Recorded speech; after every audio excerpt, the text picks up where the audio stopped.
Hello guys, welcome back to my channel. और कल हमने चैप्टर सेकंड में क्या किया था कि जो माइकल हेंशियार्ड था वो कैसे ब्रिज चले जाता है। ठीक है, अब उसके आगे हम पढ़ते हैं। तो माइकल हेंशियार्ड के कैसे ब्रिज जाने के बाद ये उन 18 सालों की बात की घटनाएं हैं। और यहाँ पर पहली घटना बताई गई है। तो यहाँ एलिजाबेथ जेन 18 साल की हो गई है और वो अपनी माँ सुजन के साथ रास्ते पर जा रही है, जिसपे वो चैप्टर 1 पे अपने हस्बैंड माइकल हेंशियार्ड के साथ आई थी।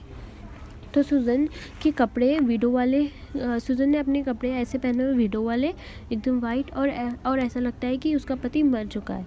और उसकी जो बेटी है उसने भी ब्लैक कपड़े पहने हुए हैं।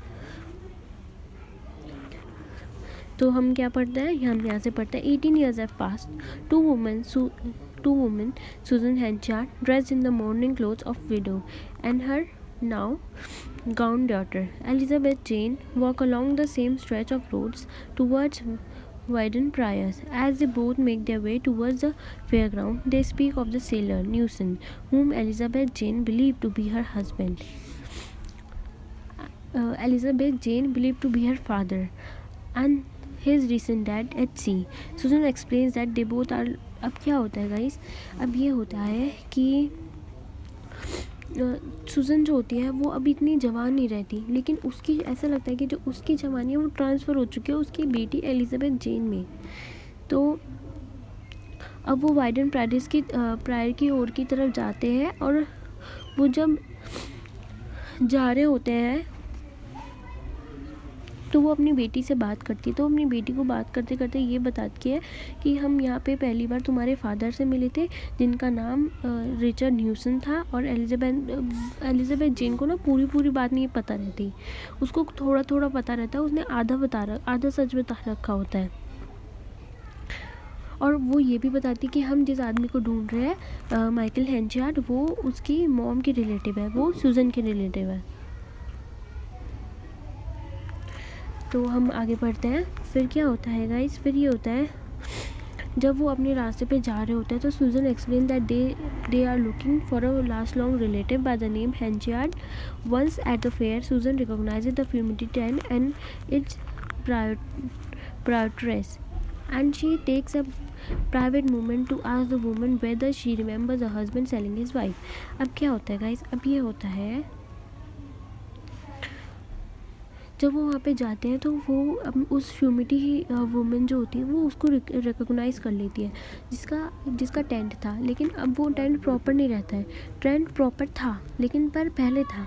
अब वो जो वुमेन होती है उसको वहाँ पे टेंट की जगह एक छोटी सी जगह दे दी जाती है, और वो अब बूढ़ी हो चुकी होती है। अब she has nothing with her.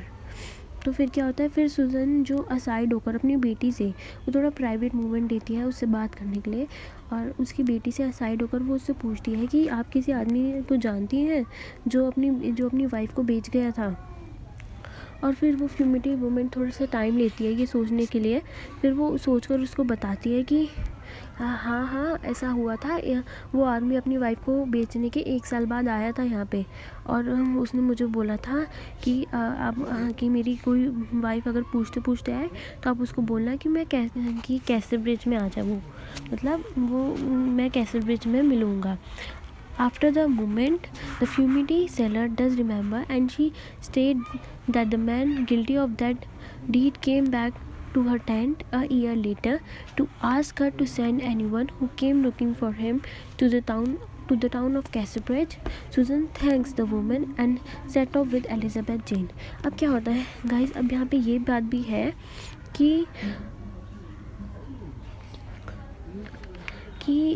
सुजन चाहती तो थोड़े पैसे दे देती उस फ्यूमिटी वूमेन को, क्योंकि वो थोड़ी गरीब थी और उसने उसको उसके पति का पता बताया तो उसकी हेल्प कर देती। लेकिन सुजन ने ऐसा नहीं किया। अब सुजन ने ऐसे क्यों नहीं किया, सुजन ने ऐसा इसलिए नहीं किया क्योंकि वो गुस्सा थी। वो क्या थी, सुजन गुस्सा थी कि अगर इसने उसको शराब ना पिलाई होती तो ऐसा कभी हुआ ही नहीं होता। अगर उसने शराब ना पिलाई होगी लुक टू हर हस्बैंड तो ऐसा कभी हुआ ही नहीं होता। ठीक है गाइस, यही था चैप्टर 4 में, और आगे जो होगा वो ये था चैप्टर 3 में, और आगे जो होगा वो मैं आपको चैप्टर 4 में बताऊंगी। Thank you and have a nice day.